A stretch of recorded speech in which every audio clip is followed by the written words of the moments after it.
Hey guys, Charles Jager for Tuts Plus. Today I'm going to be going over some tips to get more cinematic shots from your drone.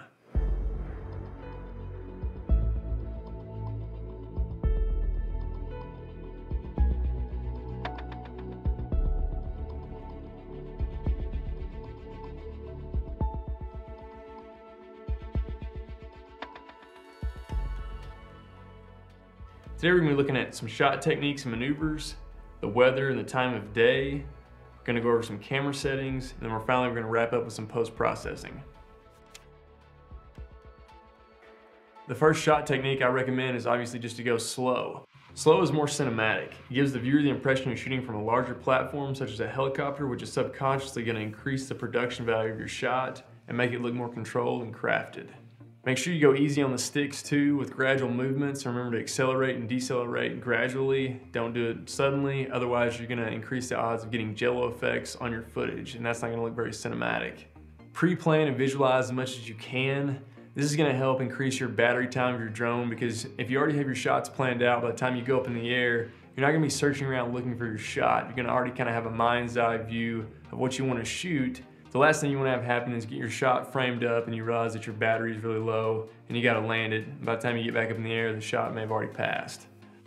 Another thing you can do is just basically imitate big budget shots you see in movies. These are typically going to have two axes of movement. An example of this would be moving the drone backwards and down at the same time.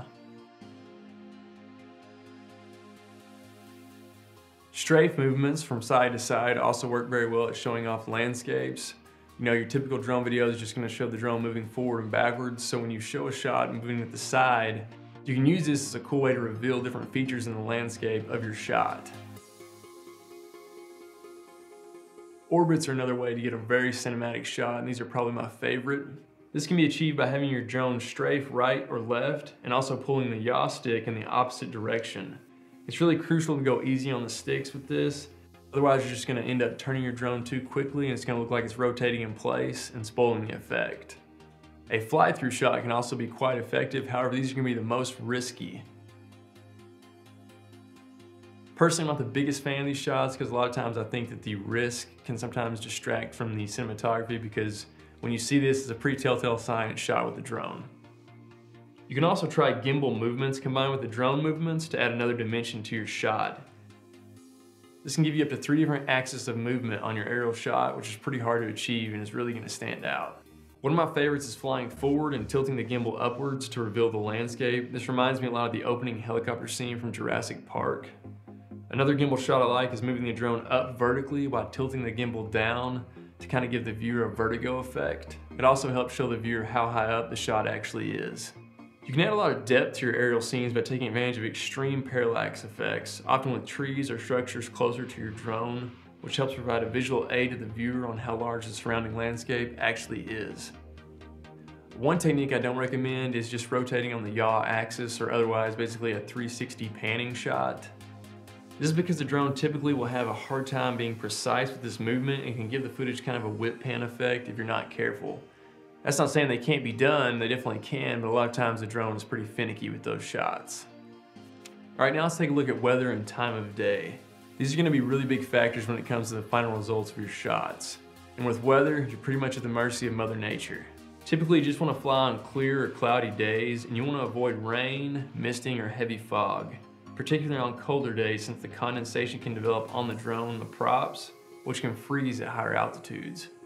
Wind is also going to be your biggest enemy when it comes to the dreaded jello effect on your footage. A lot of times this is just caused by turbulent wind. I typically don't fly when the winds are over 20 miles per hour or if there's really heavy gusts. Most drones are ready to fly in up to 25 to 35 mile per hour winds. However, the footage will likely not be worth your time. Although After Effects can do a really good job of reducing the jello effects, I've never seen it completely get rid of them for a shot, and seeing the jello effect on a shot is just going to take away a ton of cinematic value. Filming at sunrise and sunset, just like ground-based photography during the golden hours of the day, that's really going to help set your footage apart.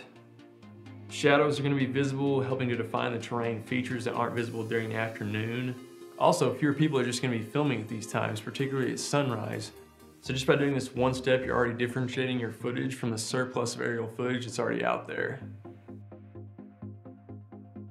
All right, now let's look at some different camera settings. As with shot techniques and weather, camera settings are going to play a huge factor in how cinematic your shot can be. I recommend filming as flat as possible. This is going to give you the most dynamic range from your camera platform. It's also going to prevent the sky and clouds from blowing out. Also be sure to lower your shutter speed if possible, particularly on shots that are close to the ground. This is going to help prevent the strobing effect you can get if you shoot at higher shutter speeds. Shooting anything higher than that, like at 250 or 500, which is pretty common with drones, is just going to give you really heavy strobing effects. Now let's look at some different post-processing techniques. I'm going to show you guys the most common techniques I do in After Effects in order to get better looking shots. The first is remove any distortion from your footage. This is mainly going to be done if you film with a GoPro. You're also going to get much better results if you shoot in 4K and output the footage in 1080p. This gives you more pixel density in the 1080p composition. It's going to help preserve the quality. I'm going to drag my 4K footage into 1080p comp and add the effect optics compensation. Check reverse lens distortion, and for a GoPro I typically recommend putting the field of view between 70 and 80.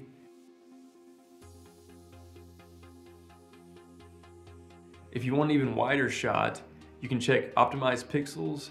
You can see how this widens things up. You'll need to add black bars at the top and bottom, essentially converting the shot to a 2:3:5 aspect ratio. This is an effective way of getting a much wider shot without distortion.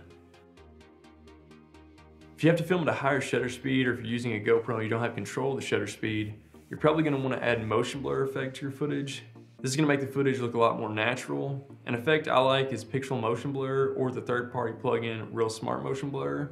These are going to help add natural motion blur to your shot, which is going to counteract any heavy strobing, which typically happens with trees or cars that go through your shot. Finally, the two best color grading plugins I recommend for aerial footage are Red Giant Colorista and Film Convert. Colorista is just by far the best color corrector in After Effects, and I also use it for color grading as well.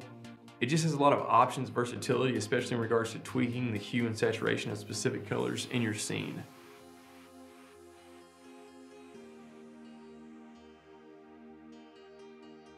Film Convert is a film emulation plugin that can really help differentiate your footage and give it a very cinematic feel by adding a true film aesthetic.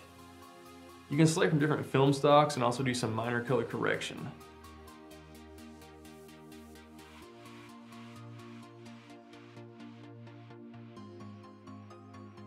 The film stocks really help add cinematic value to your footage, and it helps pull it away from the standard drone video look.